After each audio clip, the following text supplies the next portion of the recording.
Әлемде жыл сайын жүректің ишемиялық ауруынан 12 миллион адам қайтыс болады. Бұл дерт Қазақстанда да дендеп тұр. Науқастың өмірін сақтап қалудың бір жолы жүрек қан тамырларына стенд орнату. Астанаға осы стендтің жаңа түрін әкеліп, әріптестерімен тәжірибе бөліскен германиялық хирургтар 4 адамға операция жасады. Фариза Мұсағызы толығырақ әңгімелейді.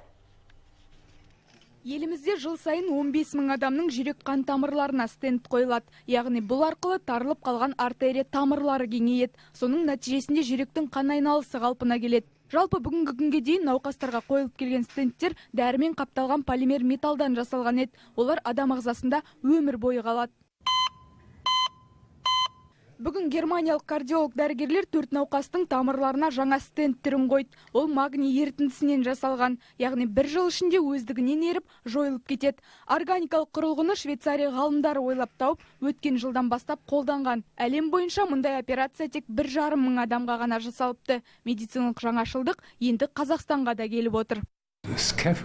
Германияда мұндай операция әзірге тек 60 адамға жасалды. Жаңашылдықтың әзірге еш баламасы жоқ. Мен көп жылдан бері кардиохирургия саласында жұмыс істеймін. Байқағаным, полимер стенд қойдырғандардың кейбірінде қан ұйып қала беретін.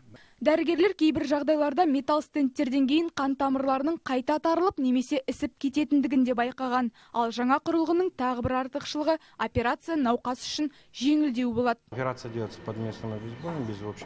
Мұндай операциялар инфаркт миокардының алдын алу мақсатында жасалады. Осыған байланысты адамның кенеттен қайтыс болу қатері азаяды. Бүгінде операцияларды 50-ден асқан адамдарға жасадық. Алдағы уақытта осындай операцияға адамдар квота арқылы жазылса болады. Квота болса тегін, алайда жеңілдік ала алмаған азаматтарға мұндай операция қымбаттау болуы мүмкін. Бағасы 1 миллион 300 мың теңге.